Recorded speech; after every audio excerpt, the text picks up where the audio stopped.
I got some tough love for you guys today, and I know some of you like the abuse, so stay tuned for this one.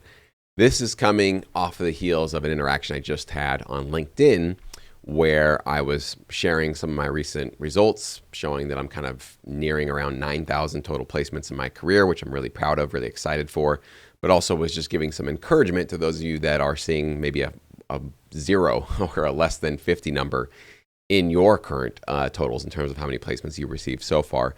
Just letting you guys know, I've been where you are, and it's a long journey, and it's going to require a lot of dedication and consistency if you really want to get up to the point where you're seeing multiple thousands of placements in your account. But had a producer comment on that post and say, I'm really frustrated. I've been working with the library for 2 years, haven't seen any placements, and I'm doubting whether or not this should be something I should continue doing. Naturally, that perks my interest. I want to find out a little bit more about that.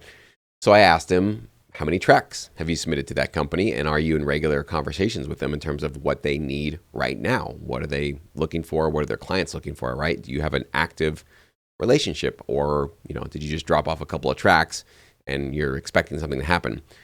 The producer comes back and says that he has submitted around 20 tracks in the course of 2 years. And it didn't sound like he had a very active, ongoing communication with that library. Okay, tough love moment. 20 tracks in 2 years is not even close to cutting it, okay? If you're only putting 20 tracks into a catalog in the course of 2 years, you're closer to a producer that isn't even in a library yet. You're closer to that status than you are to somebody doing this full time, okay? That's some tough love right there. Just getting 20 tracks into a catalog is great. I'm excited. I give you guys a big pat on the back. I celebrate your wins. You should celebrate your own wins. But what it sounds like is that this producer maybe got really excited about sync licensing and cranked out a couple of albums, 20 tracks worth, and then sat on his thumbs and waited and was hoping that some amazing things would happen because he did the work. He dropped off the 20 tracks. Now it's on the library, right? What are you going to do for me now? I've given you the great music. Now it's your turn to deliver for me. This is the critical mistake that so many producers make in this business. So your job in this business is not to just go drop off tracks with a company and then sit on your thumbs and cross your arms and say, well, all right, let's see what you do for me now. If that's the attitude you have and that's your expectation for how you're going to operate in this business, please go do anything else other than this. This is just going to disappoint you. This is going to break your heart. You're going to get mad. You're going to get angry. You're going to get sad about sync licensing. And you're going to blame the company. You might blame me. You might blame God. I don't know. But it's just not going to work out for you in the long run. What you need to realize is that if you're going to take this seriously, this is a business that requires effort and work and consistently showing up with a service mindset and a service attitude to consistently build and create new music and new albums for your production music library partners. So if you have that first album, the first set of tracks, and you get accepted, congratulations. That is great. You got your foot in the door. You're definitely a step ahead of anybody who has not gotten their foot in the door with any libraries yet. But you're very far away from full-time income, okay? And you're still very far away from this being something you can consistently rely upon to pay your bills. What you should be thinking about immediately is, great, the gun just went off, and I've got a running start in this race. But I've just started the race. I haven't gotten anywhere yet. I've taken my first step on this journey. Your first step immediately after getting accepted by a library shouldn't be, all right, well, I'm going to give you what you wanted, and now I'm going to go do something else and see what you deliver for me.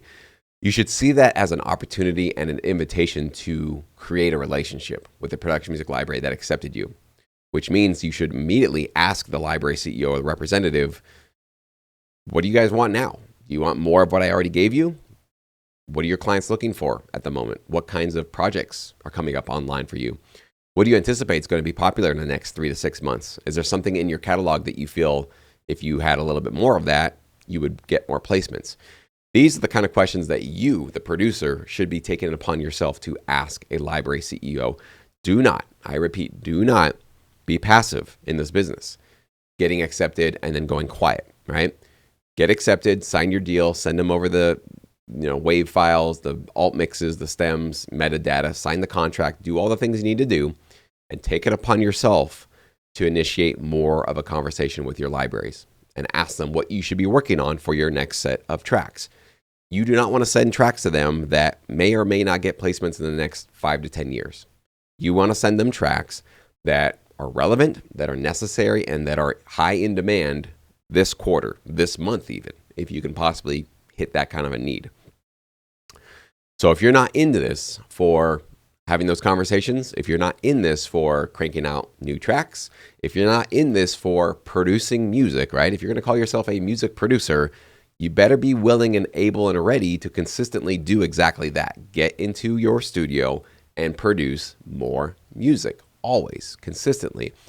Upping your game, keeping up top, keeping up with the trends, maybe being inventive and doing some hybrid, maybe partnering with some vocalists, depending on what you're doing and what your focuses are and what your skills are.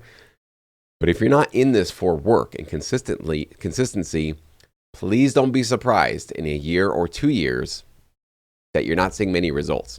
And so this producer took it very well. I gave him some just honest feedback to say, 20 tracks in 2 years, break that down, that's 10 tracks a year, which is less than 1 track per month.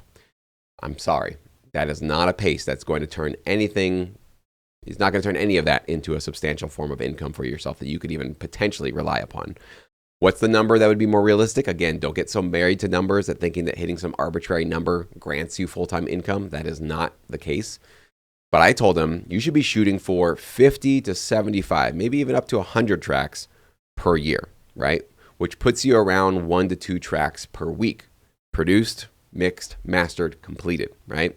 Almost about, if you're being aggressive with 2 tracks per week, almost about an album per month, maybe a month and a half, you're completing an album. You can go faster than that if you're able to. You might be able to go a little bit slower depending on, if you're doing trailer music or, different styles of music, maybe full vocals, full songs. You can't go at that quick pace, especially if you're collaborating. But you need to be working, right? You need to be consistently showing up and you need to be cranking out new music and you need to see growth and development and progress with your catalog. You need to see a number grow. There is a numbers game aspect to this strategy, especially if you want to work with production music libraries, following in my footsteps and potentially getting your nearly 10,000 placements. That didn't come because I dropped off a couple of albums back in 2008 and just crossed my fingers or crossed my arms for the last 16 years, okay? There was a consistent process of building and growing and producing new content and asking my library partners what they want and always challenging myself to be more productive as I possibly could. It's another reason why probably only 3 to 5% of you guys will see this through to significant sources of income for yourself, because most people just frankly don't want to work. They don't want to put in the time. They definitely don't want to put in the multiple years that it could possibly take to get to full-time income. So if this is rattling your cage a little bit, if you're getting a little bit upset about this, or this is a little bit intimidating to you and you're not really sure if you're up for this kind of work and this kind of commitment, that's good. We need to get through to making this decision as soon as possible so that you're not going to wake up in 2 years or 5 years' time and be really heartbroken and disappointed and mad and upset because you're not seeing the results that you thought were going to come your way. This is a gig. This is work. This is going to take effort. This is going to take dedication. So word to the wise, that's what sync licensing is really all about.